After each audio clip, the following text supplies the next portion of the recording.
Muy buenas tardes o buenas noches, ministros, compañeros, en el cuerpo místico de Cristo, nuestro Salvador.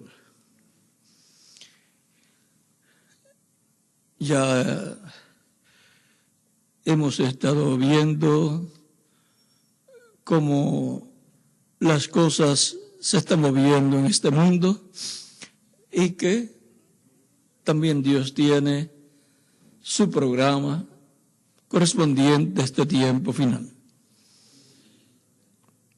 También hemos visto cómo para este tiempo final está prometido que habrá una etapa culminante de la Iglesia del Señor Jesucristo y todo eso llegará a el cumplimiento de la visión de la carpa que vio el reverendo William Branham mientras estuvo aquí en la tierra en el cuerpo de carne, lo cual él también trató de hacerlo una realidad en su tiempo. Pueden tomar asiento si tienen la bondad.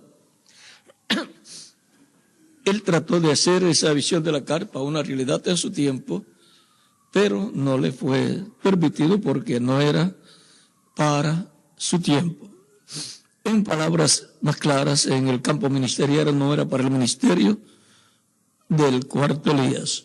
O sea, no era para el ministerio del Espíritu Santo operando el ministerio de Elías por cuarta ocasión. Por lo tanto, eso corresponde para la etapa del ministerio de Elías por quinta ocasión y de Moisés por segunda ocasión, conforme al programa divino, porque es Dios por medio de su Espíritu el que estará obrando en el cumplimiento de la visión de la carpa. Y para este tiempo final, luego de los ministerios que ha operado en edades pasadas, no tiene nada más que 3 ministerios para operarlos en este tiempo final. El ministerio de Jesús por segunda vez, el ministerio de Moisés por segunda vez y el ministerio de Elías por quinta ocasión. Por lo tanto, van a estar en operación esos ministerios en el cumplimiento de la visión de la carpa. O sea, cuando se llega el momento que él vio y estuvo allí presente, estarán operando ahí estarán esos ministerios, y ahí estará la columna de fuego, ahí estará el ángel que lo acompañaba, y todas estas cosas que fueron prometidas van a estar siendo cumplidas. Y él dijo que eso será la tercera etapa. Ahí se va a estar siendo manifestada la tercera etapa y, por consiguiente, él también dijo, lo que ustedes han visto manifestado en parte, o sea, él mostró dio cinco ejemplos de la manifestación de Dios y dijo, lo que ustedes han visto manifestado en parte será manifestado en toda su plenitud, será visto en toda su plenitud manifestado. Y eso es nada menos que la manifestación del Espíritu de Dios en la tercera etapa. Y eso está ligado al séptimo sello, está ligado a todo lo que él dijo, por ejemplo, el ángel fuerte desciende del cielo, los truenos emitiendo sus voces, o sea que la voz de Dios, ahí en el cumplimiento de la visión de la carpa, eso es el ángel fuerte hablándole a su pueblo. Y así por el estilo vamos a estar viendo en el cumplimiento de la visión de la carpa todo lo que fue prometido. Estaremos viendo ahí la presencia de la columna de fuego que libertó al pueblo hebreo por medio del profeta Moisés. Estará en una etapa que será nueva para la iglesia. En una etapa nueva para la iglesia, pues no es la edad de la Odisea, que fue la última de las edades que ya han transcurrido. Será la edad de la piedra angular, la edad de la adopción, la edad del lugar santísimo, del templo espiritual de Cristo. Vean todo eso, por cuanto Dios está construyendo un templo por medio de Cristo. Un templo tiene que tener lugar santísimo y las 7 edades corresponden al lugar santo, donde estaban los candelabros o el candelabro con 7 lámparas, que corresponde a las 7 etapas o edades de la iglesia, con sus luces encendidas, el Espíritu Santo alumbrando por medio del mensajero de cada edad. Ahora vean, ahora hemos llegado a la edad perfecta, a la edad de la piedra angular, de la cual en el mensaje La estatura de un hombre perfecto, página 4 en español, dice: cuando la novia suba, o sea, llegue a esa edad perfecta, a esa edad eterna, ¿ven? Está hablando de una etapa o edad que viene después de la 7ª edad de la iglesia. Y por cuanto las 7 edades corresponden a la etapa que ha transcurrido, ahora nos encontramos en la edad de la piedra angular, la edad de la adopción para todos los hijos e hijas de Dios. En edades pasadas no se podía estar esperando la transformación porque no era el tiempo, porque la transformación y la resurrección de los muertos en cuerpos eternos y glorificados es la adopción, es la redención del cuerpo, y eso corresponde exclusivamente a la edad de la piedra angular. Como la resurrección en la iglesia del Antiguo Testamento, que es Israel, bajo la ley, vean, no podía ocurrir en otro tiempo, sino en la edad de la piedra angular, que fue el tiempo del Señor Jesucristo, donde resucitaron los santos del Antiguo Testamento y también resucitó Jesús. Jesús primero y luego resucitaron con él los santos del Antiguo Testamento.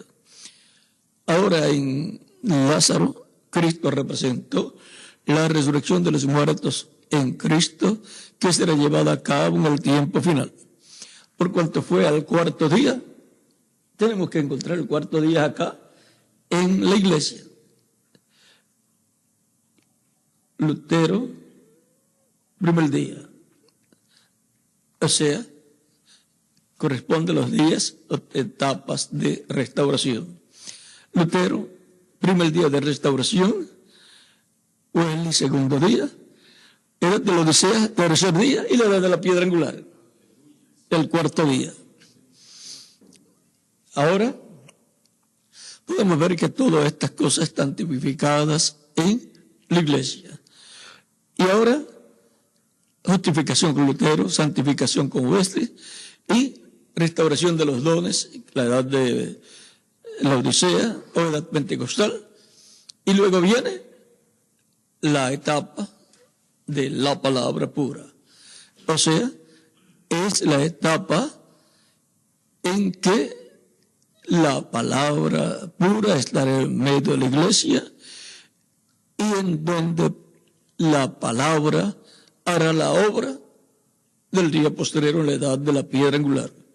Recuerden que la muestra que fue dada por Dios a través del reverendo William Branham de lo que será la tercera etapa aparece con la palabra siendo hablada para cada una de las cosas que vinieron a ser la muestra y tipo y figura de lo que Dios va a hacer en este tiempo final. Y dice que será cuando llegue la apertura. Y todo eso se está ligado a la visión de la carpa. Tiene que aparecer también el cumplimiento de la visión de la carpa. Y nadie puede dar cumplimiento a esa visión sino Dios, en lugar e instrumentos que Dios tenga y ministerios que Dios tenga para ese tiempo. Y Dios va a estar respaldando esa labor, ese proyecto, porque es un proyecto divino. Así como cuando Moisés recibió de parte de Dios la construcción de un tabernáculo, vean, un tabernáculo para un pueblo que va caminando, pero era movible. O sea que Dios tiene la forma para hacer para cada tiempo.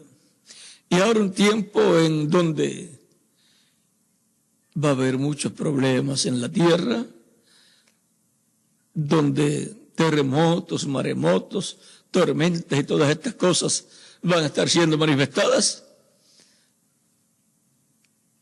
Un templo de piedras, un templo con columnas y concreto, no resiste los terremotos bien, pero una carpa sí los puede resistir.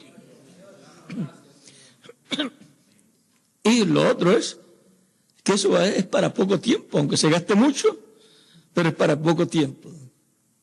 Lo importante es que se cumpla la visión y Dios haga lo que va a hacer y nos lleve de aquí. Y se queda aquí durante el tiempo de la gran tribulación, esa carpa catedral,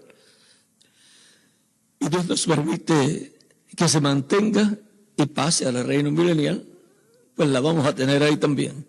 Si no, pues era para un tiempo corto y se cumplió el propósito y ya todo terminará con esa carpa. Así que Dios es el que sabe cuál es su propósito y a nosotros nos corresponde trabajar en ese propósito para que se haga una realidad. Vean, en la construcción del tabernáculo, ese era el proyecto de Dios dado a Moisés y le fue dicho: hazlo conforme a lo que te fue mostrado en el monte, conforme a ese modelo que te fue mostrado.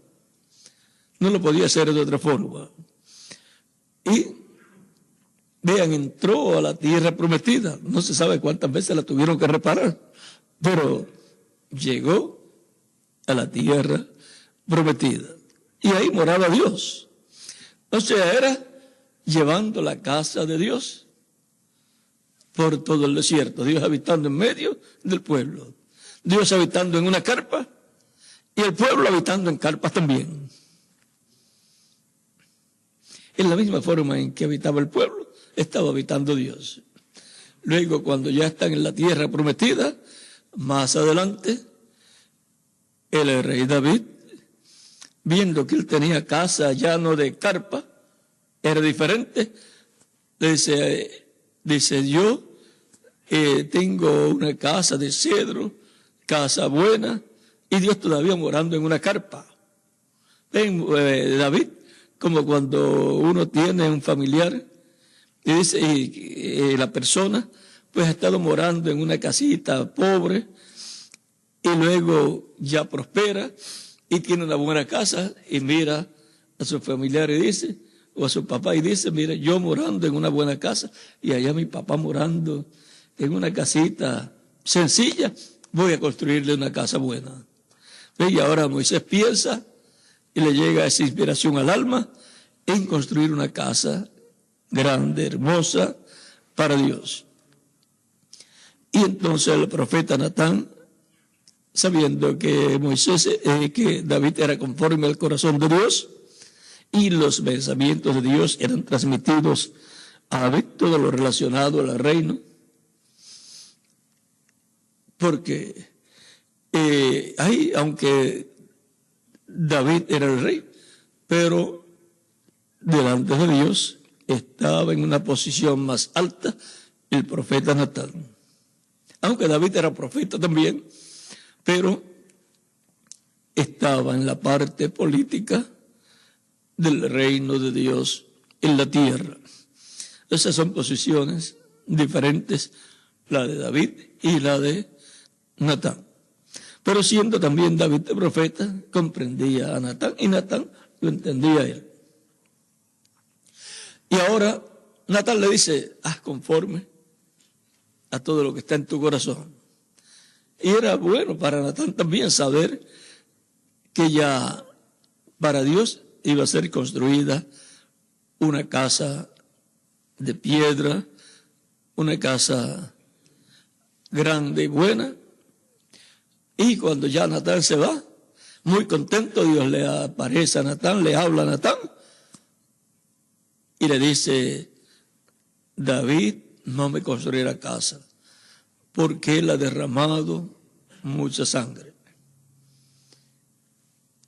Era un guerrero, estaba todo el tiempo peleando y Dios le había dado ya paz y entonces quería hacer algo grande para Dios, un proyecto grande para Dios. Y cuando hay un proyecto grande para Dios, hay regocijo en el alma de la persona y de todo el pueblo. Y Dios también mira esa buena intención que hay en el corazón. Y si conforme a la voluntad de Dios ese proyecto, Dios lo va a respaldar. Y ahora regresa el profeta Natán a donde David y le dice, mira, Dios me ha dicho que tú no le vas a hacer construir casa, que no le construyas casa, sino tu hijo Salomón. Se quedó en familia. Y entonces David había almacenado mucho oro, plata, cobre, de todo para ese templo. Y entonces reconoce que va a ser su hijo Salomón. Y ya, vean ustedes, está deseoso que su hijo Salomón esté en el trono. Porque esa es la persona que va a construir esa casa. Y eso está muy bueno. Cuando una persona, un padre sabe que su hijo es el que va a hacer algo importante para Dios, pues desea que su hijo ya esté colocado en la posición en que tiene que estar para llevar a cabo esa labor. De seguro, pues así estaría también el reverendo William Branham. Si él no lo podía hacer, pues que pronto aparezca la persona y el grupo de personas que estarán trabajando en ese proyecto. Él escuchó también que la tercera etapa, los truenos, emitieron sus voces en un idioma desconocido. Por lo tanto, la voz de Dios, que son los truenos, la voz de Cristo, que son los truenos, la voz del ángel fuerte, la voz de Cristo, como león clamando, como cuando un león ruge, y 7 truenos emitiendo sus voces, no iba a estar hablando en inglés. Si hubiera hablado en inglés, él lo hubiera entendido. Pero dice que fue en un idioma desconocido para él. Eso está en el libro de los sellos. Y si fue en un idioma desconocido, hay que buscar otro idioma que él no conocía. Y entonces localizar el territorio donde se va a mover el Espíritu Santo, con qué tipo de gente, qué idioma van a estar hablando y qué idioma va a estar hablando el instrumento que Dios tenga para ese tiempo, porque siempre tiene que tener un instrumento, un mensajero, una persona en el cual él haya colocado un ministerio y a través del cual él estará manifestándose. Tiene que tener un mensaje, porque si no, no es un mensajero. Un mensajero es lo más grande que hay en el programa divino. Y si es profeta, la bendición es mayor. Recuerden que han habido mensajeros que no son profetas, como Lutero y Wesley, y también otros mensajeros, pero también sabemos de mensajeros que han sido profetas. Tienen un mensaje y tienen un ministerio de profeta también, como San Pablo y el reverendo William Branham. Y también hubo otros en la iglesia. Y también hubo profetas, pero no mensajeros, como Ananías, el que bautizó a San Pablo. Y habla que hubo profetas porque Dios dice, y San Pablo dice también, en Efesios capítulo 4, verso 11, y en Corintios, dice que Dios ha colocado en su iglesia apóstoles, profetas, evangelistas, pastores y maestros. Pero una persona puede estar colocada en la iglesia como un profeta, pero no ser un mensajero. Por lo tanto, ese profeta estará sujeto al mensajero de su tiempo. Tiene que llevar, hablar el mensaje del mensajero de su tiempo. Y ahora podemos ver que para nuestro tiempo Dios tiene una bendición muy grande para su iglesia y por consiguiente es en medio de su iglesia.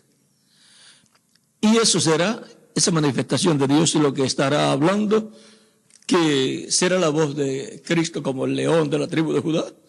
Y eso será, por consiguiente, los 7 tronos hablando, estará dándole la fe, la revelación, para ser transformados y llevados con Cristo a la cena de las bodas del Cordero. Porque los tronos son los que le dan la fe para el rapto a los escogidos, a la iglesia del Señor Jesucristo. Eso lo puede conseguir por la página 128 y 212 del libro de los sellos en español. Por supuesto, en la versión que yo leí. Y así, por consiguiente, podemos ver que hay grandes bendiciones prometidas de parte de Dios para la iglesia del Señor Jesucristo. Así es que adelante trabajando en todo el proyecto divino correspondiente a este tiempo final, en donde este entrelace dispensacional de la dispensación del reino con la dispensación de la gracia está llevándose a cabo, y en donde el entrelace con los judíos, con el cristianismo, se está también llevando a cabo, o sea, está moviéndose todo eso. Es un entrelace donde se van a ayudar los unos a los otros y algunas cosas muy importantes van a llevarse a cabo, y para todo eso la iglesia del Señor Jesucristo, en la etapa en la cual estamos, estará trabajando. Recuerden que Dios con la iglesia trabaja con individuos. Es con individuos que trabaja directamente en sus almas. Pero con los judíos Él trabaja como nación. Por lo tanto, hay una diferencia en cuanto al trabajo que se hace con la iglesia y el trabajo que es para el pueblo hebreo. Por eso es que el cristianismo nunca ha podido conquistar a Israel, porque quiere obrar como si estuviera trabajando con gentiles. Quiere trabajar con individuos y por consiguiente quiere convertirlos a Cristo, y Dios trata con Israel como nación. Y no vamos a explicar mucho de eso, sino que siempre estaremos trabajando para el beneficio de la obra de Dios. Así que, ministros, compañeros en el cuerpo místico de Cristo, adelante trabajando en la obra del Señor. Y que Dios los use grandemente a ustedes junto a vuestras congregaciones, y los prospere grandemente y añada cada día más y más personas y a vuestras congregaciones. Y sobre todo, Dios añada a su iglesia los que faltan por ser añadidos para que se complete así la iglesia del Señor Jesucristo y pueda ocurrir la resurrección de los muertos en Cristo y la transformación de nosotros que vivimos. Y por consiguiente, Cristo termine su obra de redención, termine su obra de intercesión allá en el cielo y salga del trono de intercesión y venga a ser el león de la tribu de Judá, el rey de reyes y señor de señores. Y clame como cuando un león clama, ruge, y los 7 truenos imitan sus voces. Que Dios les bendiga y les guarde, y ya hasta algunos minutos en que estaré nuevamente con ustedes y con toda la congregación que estará aquí reunida. Pasen todos muy buenas noches.